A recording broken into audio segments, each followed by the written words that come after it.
Welcome to the Circuit of Success podcast. The Circuit of Success podcast. With your host, Brett Gilliland. Brett Gilliland, Visionary Wealth Advisory. The Circuit of Success podcast. Let's start the show. Welcome to the Circuit of Success. I am your host, Brett Gilliland, and today we've got Aaron Marcum with us. Aaron, how you doing? I'm doing great. It's good to be here. I appreciate the invite and the opportunity. Absolutely. What's the how's the beautiful state of Idaho going today? It's beautiful, a little overcast, a little bit of snow, Okay, but it's a beautiful state. Great views. it's Got amazing. the Snake your, River out your my view's window probably here. a little different than mine. I'm looking at some trees.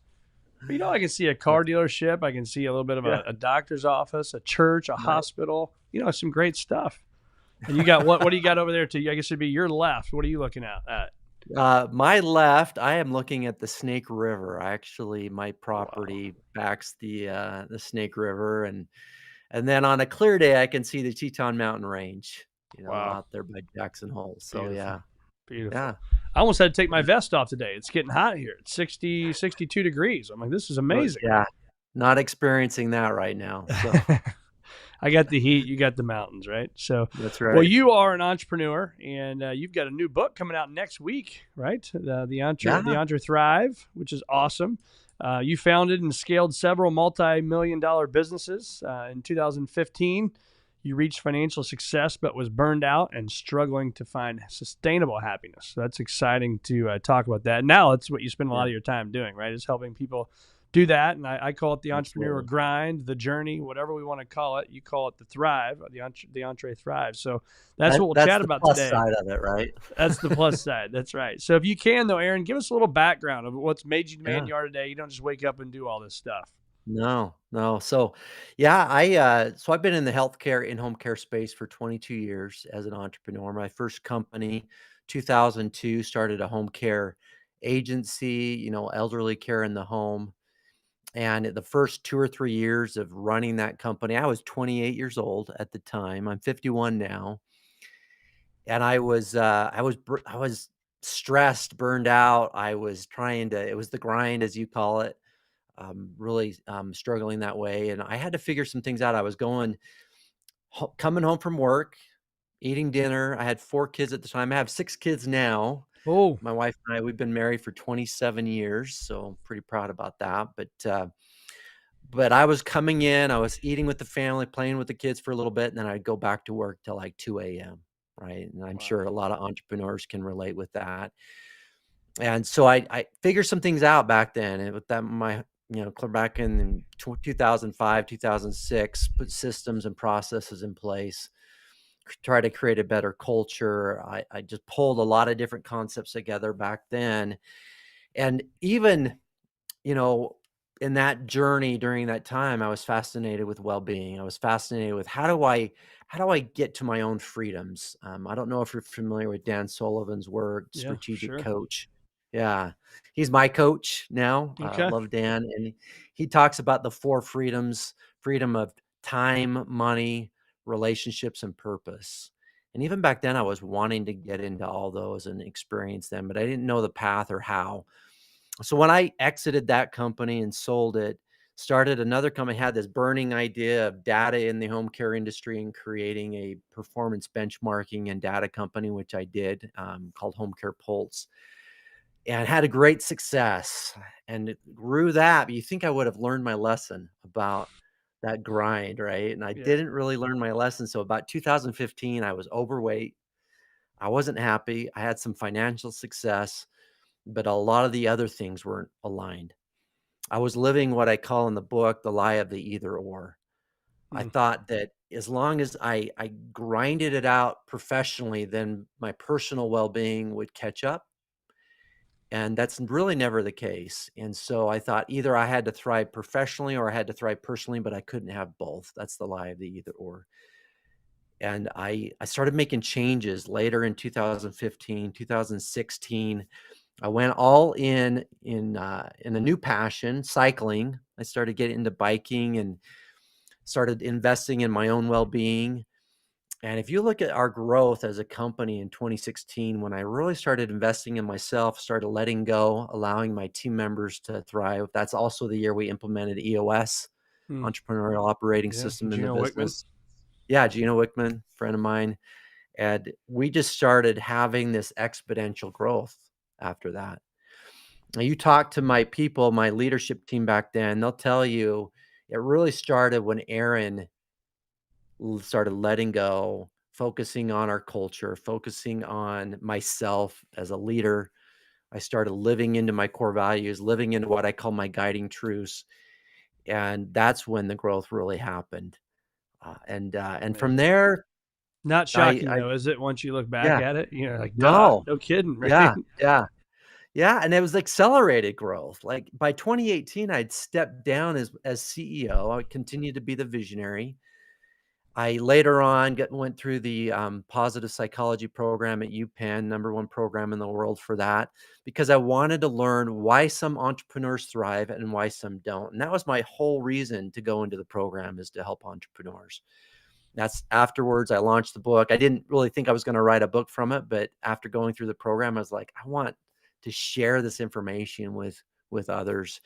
But it was one of those things where I thought it would be a little bit slower as far as my acceleration and my own thriving and well-being, and it wasn't. It was accelerated because once I started and I got it, then those changes happened fairly quickly, Yeah. which was, pretty phenomenal. I've done the 200-mile bike race 4 times now since Wow. that 2016. It's I'm impressive. going to do it again this year, and that's from Logan, Utah, to Jackson Hole, Wyoming. It's Oh, wow. just over 200 miles over Sounds 4 like it's mountain uphill. ranges. It is. It's a lot of hill Sounds climbing. straight uphill. But that's because I can, and I've created those freedoms for myself, and I want to help other entrepreneurs do the same.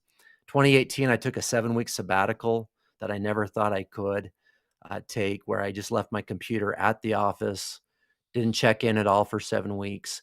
That was just 2 years after I started this journey that I could take that. So anyway, it's something that I'm really passionate about now, is helping others accelerate that growth, especially in the in-home care space. Is where kind of where I play. So. Well, we align well together. You talked about being the visionary. You may not know this, but my firm is called Visionary Wealth Advisors. So Yeah, I saw that. Good word. Yeah. Good word. And then Yeah. you see on the mic here, the F greater than P. That's helping people achieve a future greater than your past. And that's our firm's mission. It's my personal mission. And I align with what you're saying here. That's what you're out to do, right? That's what we help our clients do, our investment, wealth management clients, our coaching clients. All of that stuff is that's what people want, right? Never do I give a talk and say who wants a future greater than their past, and that nobody doesn't raise their hand in the room, right? Everybody raises their hand, and so that's what you're doing, and I love that.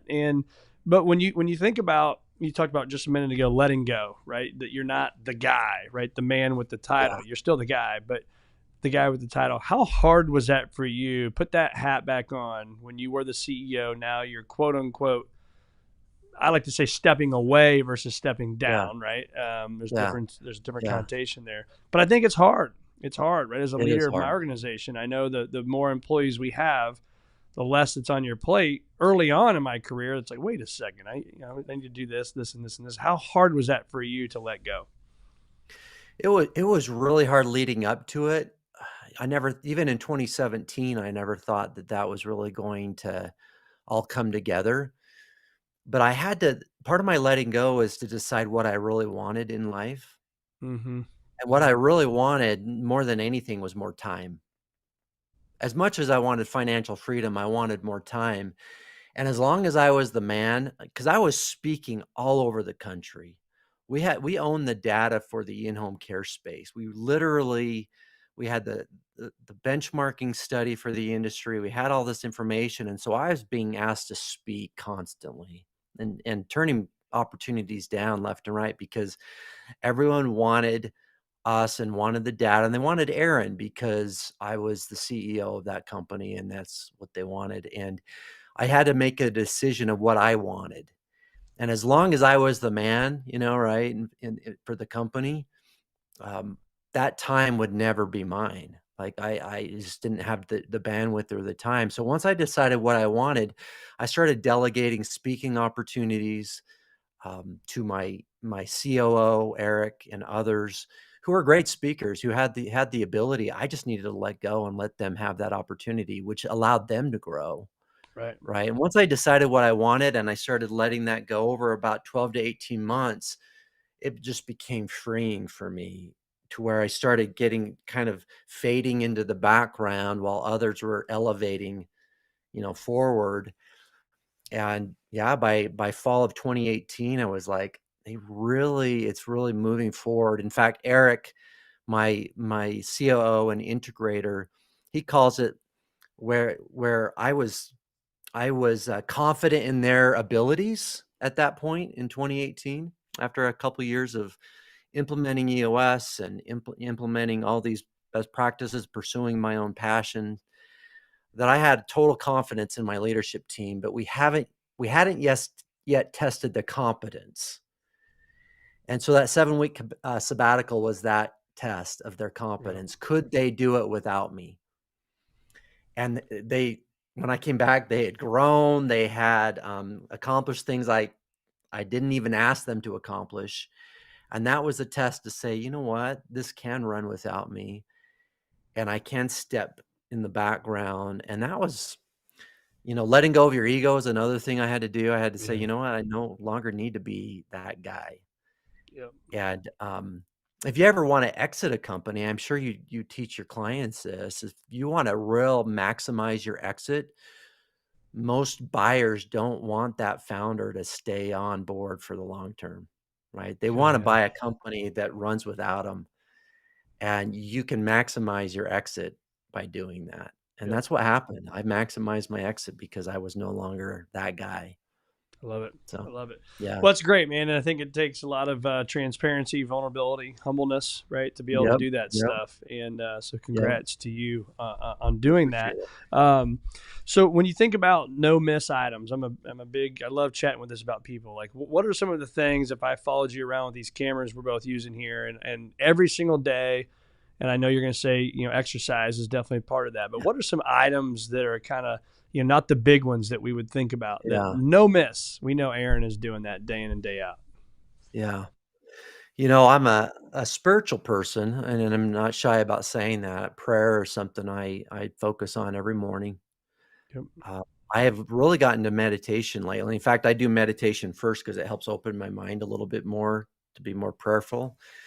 And so those are the two things that I really love. I went in July of this last year. I actually did a 2.5-day meditation retreat in Boone, North Carolina, at the home of Luke Combs, Art of Living Center.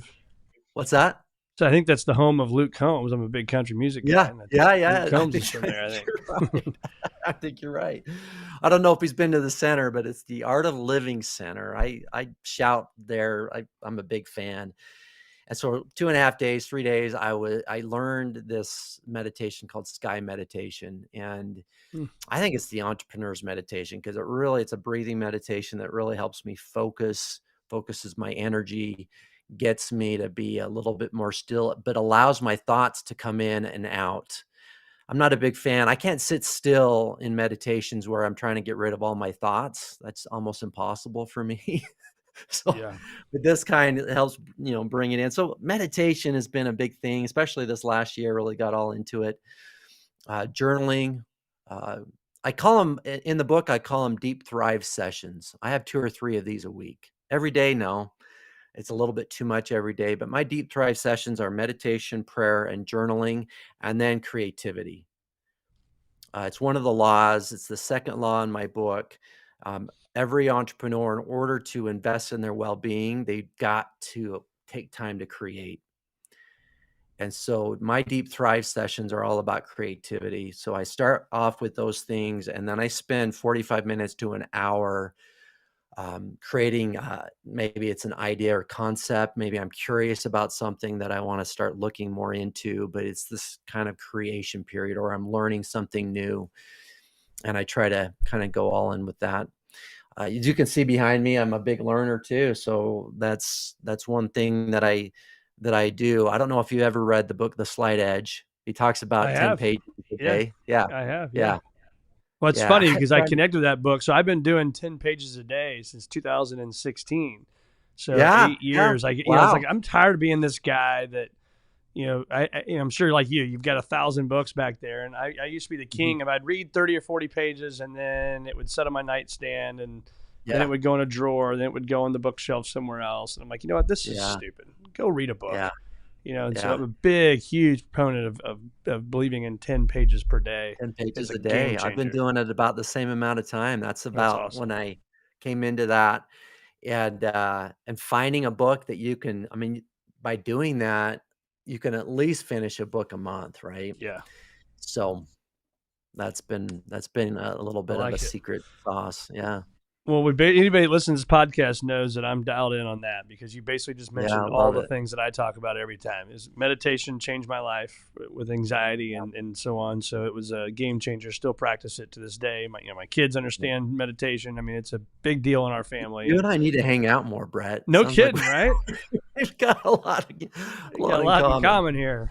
I got my own Yeah. journal, plug intended, right here. You can get that on Amazon, Achieving a Future Oh, Greater Than Your nice. Past, and it's basically it's a 90-day journal, and it's got all sorts of pre-work into it. It's got post 90-day work, and my favorite exercise in it is the gratitude worksheet. And I think we Yeah. take a lot of pictures as human beings, at least I do, and Uh-huh. I ask my kids, but we never go back and look at those pictures, and we never do anything with them. So every 90 Yeah. days, I go through every picture that I've taken in the last 90 days, and I write it down in this journal of exactly what I did. So your name will actually be in this journal because I'll write down every person that gave of their time to be on the podcast, right? And then I'll think Yeah. about that person, and then I'll take the pictures of, hey, this is my wife and I at dinner tonight for Wow. Valentine's Day, right? And I'll look back at that picture and remember that dinner. And it may sound cheesy for people listening, but it's not, man. It's just one of those things to look Oh, back that's and be amazing. thankful about all the things that we've just done, no matter how big or how little, right? Just a dinner at Yeah. a normal restaurant here in O'Fallon. I will look back and think about that night. Love And I it. do that once a quarter, right? The last day That of is every amazing. quarter. And Positive psychology, we call it positive interventions. That's a great positive intervention once a quarter.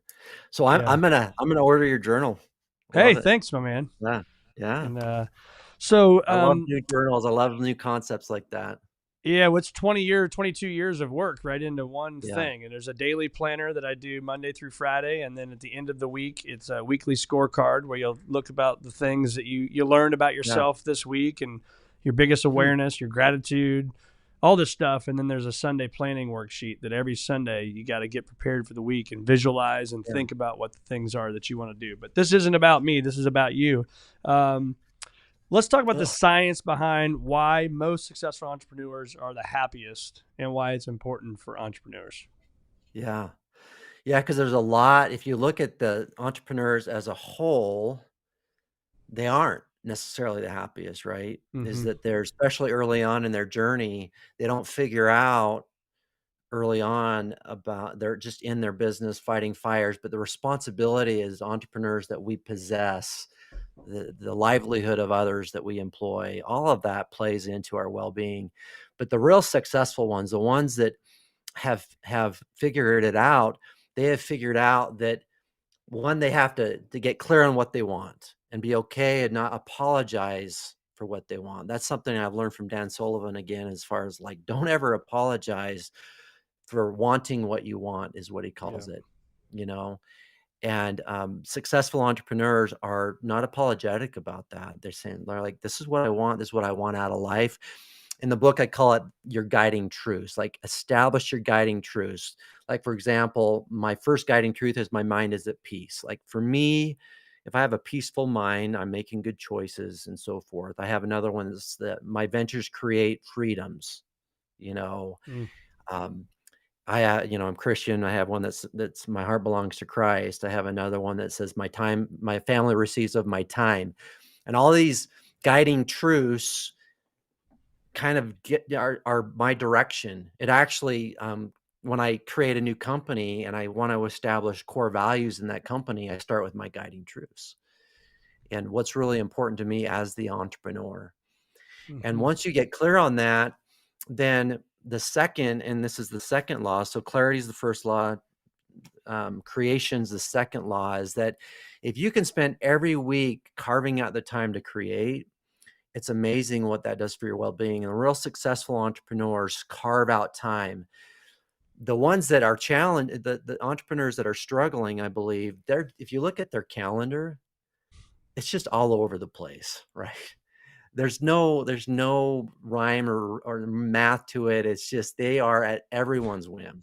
Can I interrupt real quick? I'm laughing Yeah, here, not please. at you. I'm laughing because one of us two was late for this podcast. We'll be very transparent. And it wasn't you, right? It was this guy. And it was funny. And I told you I was late. There's bad traffic, all real reasons. But it's funny. I had this discussion with my wife on the phone. And I said, look, I hate living like this, where I had to get from one thing to the other. Because I spent the first 15 years of my life doing that, right? Yeah. I had pride, like it was a badge of honor, right? Like, oh, every hour on the hour, I'm slammed and I'm busy and I'm this, I'm that. And man, when I got away from that, for those listening, and put some fluff into my calendar, you're more present, right? You're not running late to things. I'm more engaged in the meeting with the client or whoever I'm with, because I don't have to worry about, oh, shoot, I got 19 minutes to wrap this up, right? Yeah. I hate it. And so it's funny that you're saying that now. Did you experience that at all in your rat race days? Of just, the badge of honor? I had no rhyme or reason to where I didn't block out things to say, this is where I'm not going to take appointments. I didn't have, and it was me in charge of my own calendar, which for a visionary, I always recommend, if you can do it as an entrepreneur and have an assistant, you've communicated, I know, with Megan, my assistant, who really knows when to block out my calendar. When I learned how to block out my time, you'll rarely see me, or I'll rarely have an appointment in the mornings, to be honest with you. Same. Is that my mornings are typically blocked out, except on Mondays. I start my meetings on Mondays at 10:30, but I still have a pretty good chunk of time right before that. Yeah. But Tuesday, Wednesday, Thursdays, mornings are blocked out. I try to push all my appointments. There are rare exceptions, but I push all my appointments in the afternoons. Like you're saying, buffer time between appointments, at least 15 minutes. And if I'm traveling, and I'm with you, it doesn't, 80% of the time it works. There's those times where appointments run long or whatever it might be, but at least it works. And Fridays are my free days. Like this Friday, no appointments. I use them as my clarity breaks. That's an EOS term. But also deep thrive sessions, which is more my personal deep dive into my own personal well-being. But Fridays, they're rarely ever do I have an appointment. I think this Friday I do have a dental appointment. It's all personal stuff that I try to push on Fridays. And so it's it has done more for me to be able to just create that time and space for myself. And that creative mode, those successful entrepreneurs, when you ask about what is the code to a successful entrepreneur, I think probably more than anything is that opportunity to create their future, their future best selves, in those periods of time. So talk about that creative side more of, I call it strategic think time. So every Wednesday from, usually from 1 to 2:30 is on my calendar. And it's one of those meetings, it's the most important meeting of my week. So if it gets booked over, which it rarely does, but if it does, like today, then you move it, right? You move it somewhere in the week. I reschedule that time with myself, where it's me, a journal, an ink pen, and that's it. So for you, talk about that creation time. Like, what are you doing? What are you asking yourself? What are you trying to create? Because people that don't do it, I always talk about this, they're like, well, what in the hell do you do? I tried it, and it's like 90 minutes. I just sat there and didn't even know what to do, right? So what advice would you have for those people? So that's how you have to start. You have to start somewhere. If it's 30 minutes, if it's an hour, right? Block that time out to where it's your most important appointment. I did this back when I was CEO of that company, Home Care Pulse, and I started small, and it was a couple hours a week. But at the end of that creative period, that, again, EOS would call it clarity break. Some people call it, there's a term called keystone period, whatever you call it. It's your time to go kind of all in on an idea, a curiosity, something that you want to dive a little bit deeper in. Maybe you're even looking at your bench, your team members, what, trainings, things you need to create that way, whatever it might be, business related, blocking out that time. And you can ask my team this, and they'll verify this is what I did over time. Is I started working to 2 hours, to 4 hours. until on every Tuesday for the last year that I was CEO and visionary of that company, I blocked out the entire day, every Tuesday. I would leave the office and I would go, we have a campus close by, and I was working on things where I wasn't in my email. I was completely out of my email.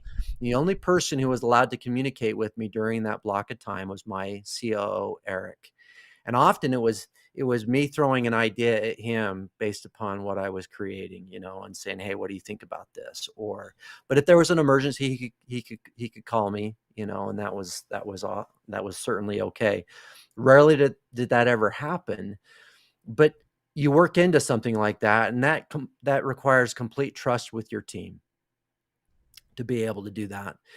And it's no exaggeration. I was literally taking a full day to go all in my creativity. Yeah. That's my unique ability as well. That's another strategic coach term, but my unique ability is that creation, like problem solving. I would go into those creative periods with 5 or 6 things that I would say, this is what I want the outcome to be. Sometimes just one thing that I wanted to create. And you look at the products and the services that came from that one day all in as the visionary. Our growth was exponential because of that, products that were creating millions of dollars of revenue based upon the fact that I could have that time and space to do so. Now, if you could do 2 hours a week, that's better than nothing. And the fact is, most entrepreneurs don't give any time to it. And so I'm just saying, you can go extreme like I did. And I would say I'm definitely, that was an exception to most. But 2 hours a week would be amazing for most people. Yeah. It's incredible. And it's a hard discipline to create and do, I think. It's easy to cancel yourself, isn't it? But I agree. Yeah. Some of my best self-discipline. Yeah. But you're right. You're not my most profitable on ideas news sites. come from that time. Yeah. Well, and that's the thing, if you do it, make sure you go in with intention. Otherwise, you're going to be browsing the internet for half the day. Yeah, exactly. So.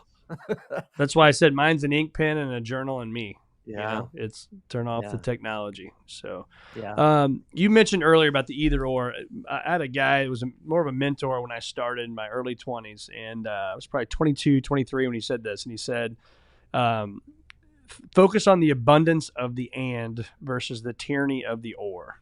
Right. So, tell my kids that all the time, right? It's not this or that in your life. It's this and this. If you want to work and travel, you can do that. If you want to work hard and go home early, you can do that, right? Yeah. So when you hear that, how do you shatter that myth that it's an either or type thing? Yeah. How to best answer this? Probably best to answer it in, just in an example is that when I was really grinding it out as an entrepreneur, 2015 is a good example, is that I was on the or side of it, as I was saying, how can I leave my business right now and not be in it and also exercise, right? Is that I just felt like that I just didn't have time for exercise. I didn't have time to even be home with my family as much as I probably should have been back then.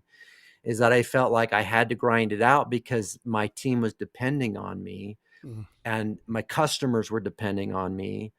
And therefore that other stuff could wait. Well, I was my own problem in my company is because I was living the or side of that is that I was getting in the way of growth. You can't scale a company like that. If it's depending on you and your knowledge and your abilities and that I can do it better than anyone else, therefore I have to be in my business more than anybody else. When I was able to step back and say, the best way to scale this company and to transform this company is for me to get out of the way. Yeah. That's why I stepped down in 2018 as CEO, as I'm like, this is now growing. And we're getting into this kind of hockey stick growth. If I don't get out of the way, I'm going to continue to be the problem in the company. Yeah.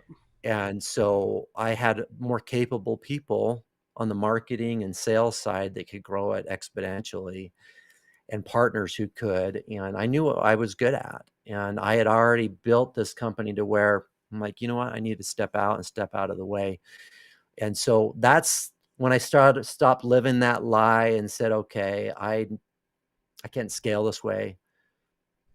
That's when everything changed for me. Yeah, that's great. Thanks for sharing that. The where my mind goes there is I talk about your focus 90, and it's your 90-day goal, which is that's not a Brett Gilliland original, right? So your 90-day goal, but focus 90 is spending the first 90 minutes of every day on those 3 or 4 or 5 things that are going to move the needle in your life, whether that's your faith. I talk about F to the 6 power: faith, family, fitness, fun, firm, and finances, right? So I love it. Try to think of it in that F to the 6 power, your focus 90 to those listeners.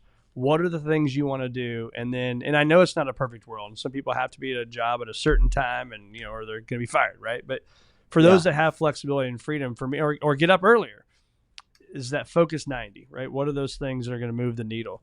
And then it also leads into your ideal day. So let's kind of break down your day, if you don't mind sharing. Yeah. What does that look like, right? From I get up here, I go to bed here, everything in between. Kind of give us some of the highlights. Yeah, absolutely. So I'm a 5 a.m.er. That's when at 5 a.m. Bless I'm you. usually Tip of the up. cap. I can't do it. Yeah.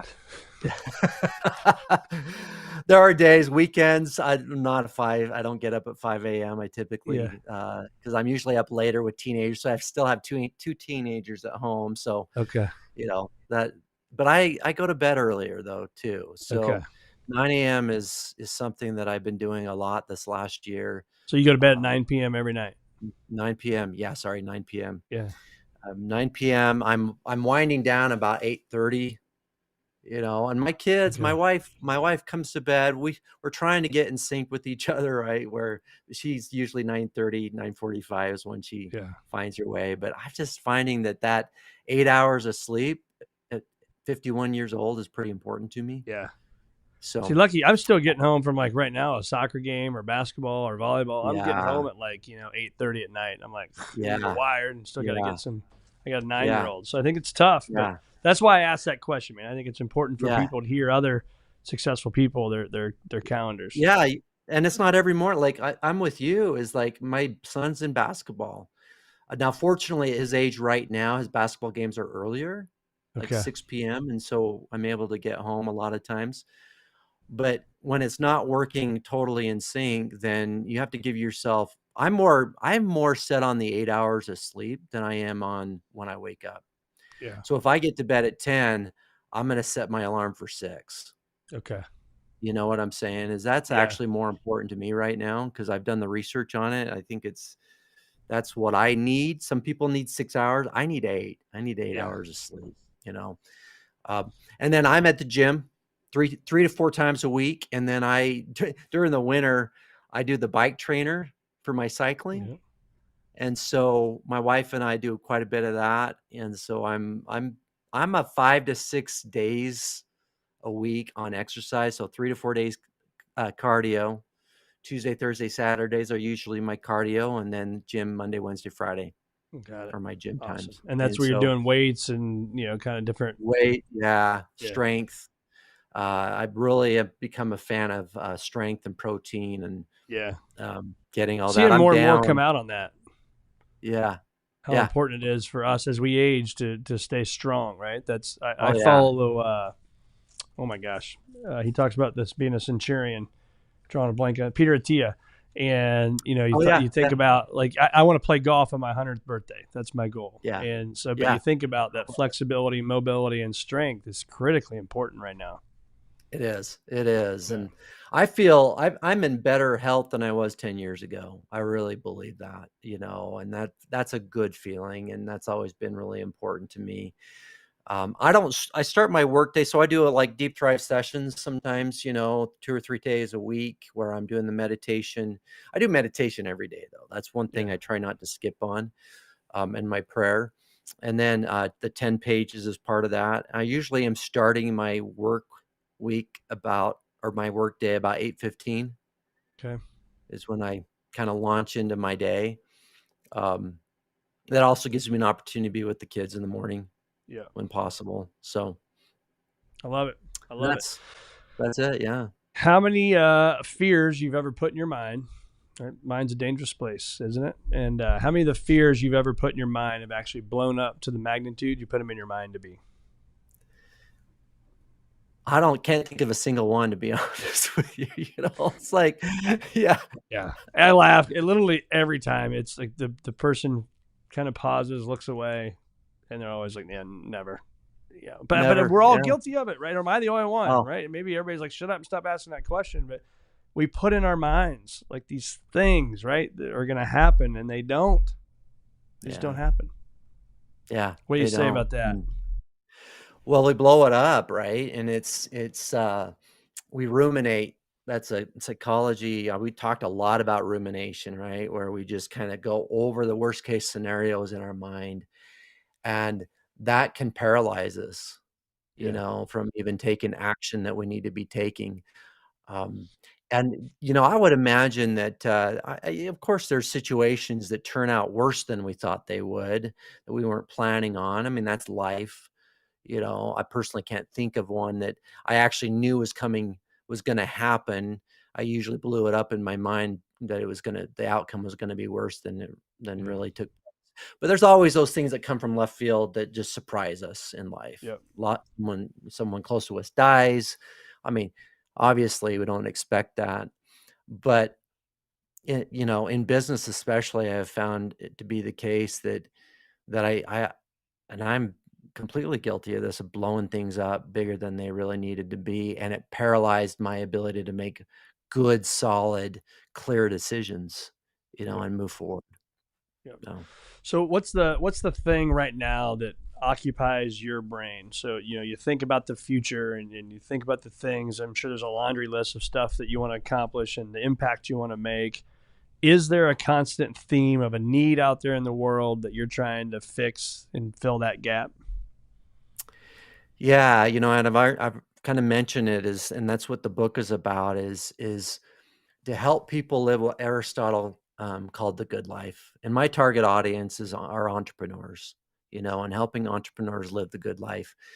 My focus, my business, where I generate my my living from, is in the in-home care space. So in-home care entrepreneurs. But I wanted this book to be about, because everything in my industry is compounded outside of the industry as well, as there's still the same issues with entrepreneurs.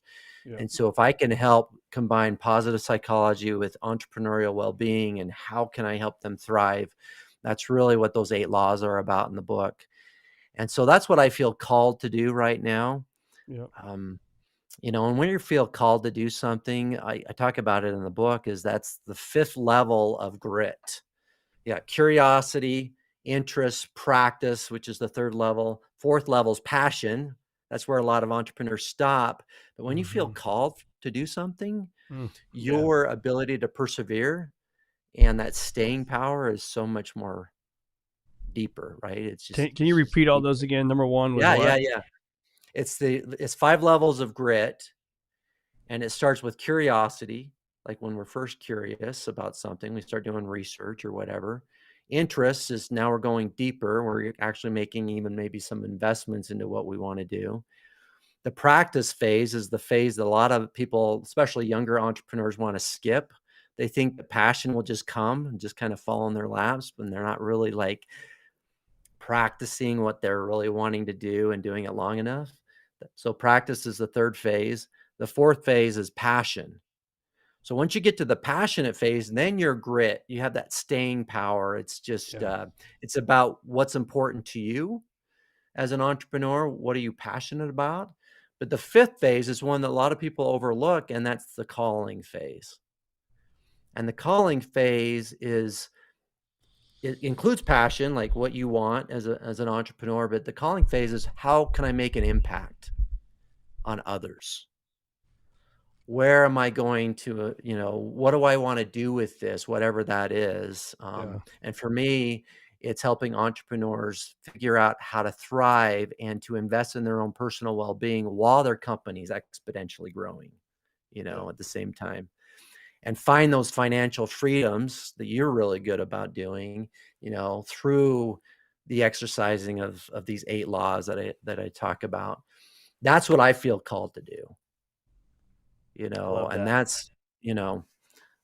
that's my staying power right now, as I'm just super passionate about it.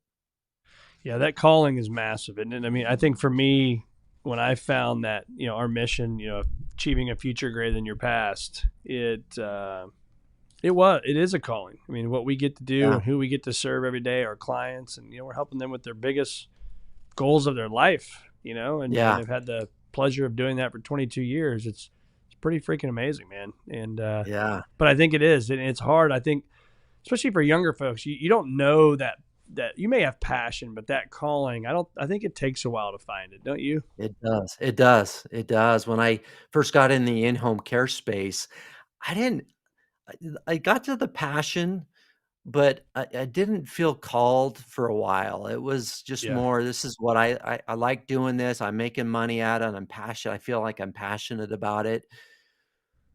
But the thing about passion is that you can get distracted Yes. with other types of passions. You could say, oh, someone might come to you and say, hey, let's collaborate on this. And it might be taking you in a totally different direction that you've been doing maybe for the last 5 years. But when you're called, when someone comes with you to an opportunity that could distract you from your calling, you're more likely not to pursue. You're more likely to say, nope, this is where I'm going. This is what I'm called to do. I'm going to stay in this direction.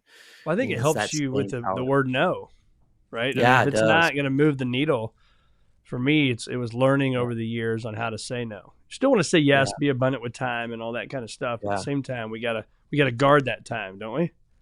Yeah, we absolutely do. Essentialism, right? By Greg Yeah, McEwen. I love absolutely. that book. That's a Yeah. great book. Great book. Yeah. So talk about your book. I mean, this thing's coming out Yeah. next week. Yeah. Yeah. So that'd be So the on to week. We already know Thrive. what podcast is coming out next week. So by the time you're listening to this, the book is out. Go get it. Yes. You can tell by Aaron right now. It's going to be a great book. Yeah, it's kind of my opus, I guess, in a sense. I've been working on it for over a year now. And I talk about the 8 laws in the book, and the 8 laws accelerate financial freedom in the sense that if you can focus on the good life, which are these 8 laws, in creating the good life for yourself, as well as your company and your culture, and we talk about, there's certainly business concepts interwoven throughout the book. And I use the science of positive psychology in the book, but a lot of stories. Like you can only do so much with science, right? Is that we need to tell the personal stories of the examples. It's a really great read. I've gotten a lot of great feedback. Brian Tracy wrote the introduction to Wow. the book. So Nice work Brian, on that one.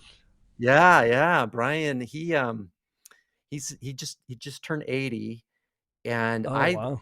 I used to listen to Brian's audio cassette tapes back when Yeah. I was first starting as an entrepreneur, Psychology of Achievement. So I feel like this is kind of full circle to have him kind of endorse the book. That's cool. Yeah. Yeah. So it's 8 laws, clarity. So they are clarity, creation or create, grit, connections, faith, habits, vigor, and agency as an entrepreneur, like taking ownership, accountability, all that stuff. And imagine there's a lot to that one. That's what I call the keystone law of all 8 of them, is the agency law. But I just go into each one of those and say, okay, if you can really kind of accelerate your growth personally and professionally by focusing on these 8 laws. I love it. Yeah. And everybody can get it, I'm assuming, everywhere. Get it on everywhere, especially Amazon. It's where it's going to first be offered. I mentioned to you earlier that the audio book, we had a little bit, it's one of those uncertainties I talked about in the book. We had a little snafu.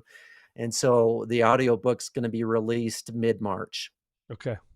Awesome. So, yeah. Well, we will put all this in the show notes for sure. So last few questions here. I heard this. I can't remember where I heard it, but I've really connected with this thought, and I want to get your feedback on it. But is making decisions based on knowledge, not on emotion, right? So make your decisions based on knowledge, not on emotion.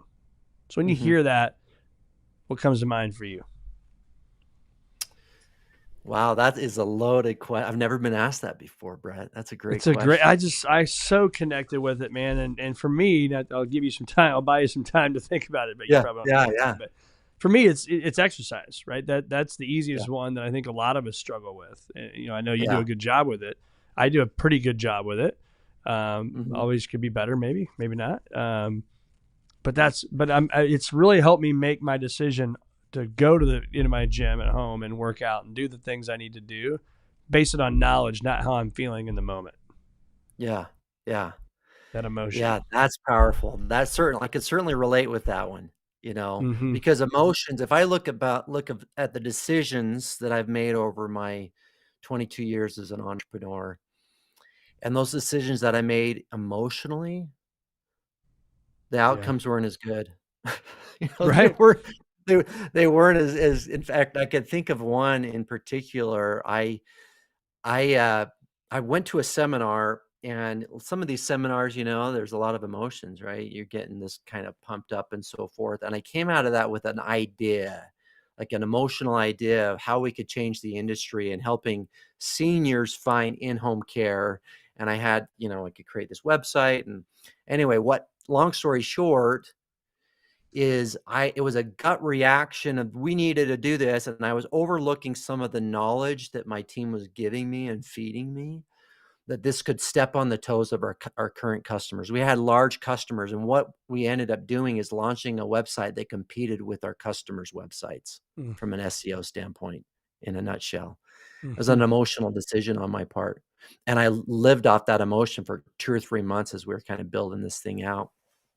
And a lot of money, a lot of investment.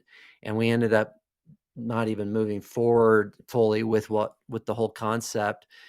And that was an emotional decision, and it wasn't a good decision. So I'd say that in most cases, now I understand that in some cases, as a entrepreneur or even as a father, you have to make some emotional decisions. But I don't know if the outcome's ever as good as if you have the knowledge first. I mean, I just can't think of a situation where an emotional decision without the knowledge would be a great decision. Yeah. Yeah. What it's helped me with is I love talking trash, right? If I'm playing basketball with my buddies or we're golfing or whatever, I love it. And it's all in fun spirit, right? But I've also found with anxiety and through fears to talk trash to those as well. And so that for me, that knowledge versus emotion has really helped me. Being like, okay, I see what you're doing here, brain. Like, this ain't gonna work, right? I'm too smart. I know too much of what you're trying to do to me right now, and it ain't gonna work, right? And it helps me make decisions. Reactive. Yeah. Emotions are reactive. I'm thinking about my kids. How many times have I been emotional in my response to something that they did without having the background, without having the knowledge. And then later on, I find out that I way overreacted, right? That they did do something that maybe I didn't think they did, or something positive that they did. So that's a really great question. I love it. Awesome. Thank you. So, Aaron, where do our listeners find more of you? Where can we send people to find you? Yeah. So first and foremost, send them to your, we created an URL, entrethrive.com. In fact, I think it's entrethrive.com circuit of success / circuit of success. Okay. Yeah, I believe that's the one. It We'll should be in the show notes. We'll find that and put it in the show notes. Yeah. And what they can do is they can download what's called the Clarity Guide. It's the Entrepreneurial Clarity Guide, and they can figure out their own guiding truths. There's a guide there for their guiding truths, as well as what we call their next breakaway. And I use the term breakaway. It's a biking term to distance themselves from who they are today to their future selves. It's what you're talking about. And it's just a breakaway tool, similar to what they do at the Tour de France, and who do you want to break away with? Who's going to help support you in this breakaway? And so that's the Clarity Guide, and they can download that on that same website, entrethrive.com. They can contact us. They can order the book. All of that information is there for them to get. Social media guy. Yeah. LinkedIn. They find me on LinkedIn. I love that platform. We post almost every day something Yeah. that I think is super helpful. Facebook as well, Instagram, we're on there as well. Thrive, you can find So we can find you. both of those. Yeah, 100%. But again, Awesome. entrethrive.com, there's a link to all those socials as well. Very cool. Well, thank you so much, Aaron. Hang with me here when I hit stop here. But thanks so much for being with me today on the Circuit of Success, man. It was incredible. Love chatting with you. Yeah, same. Appreciate it.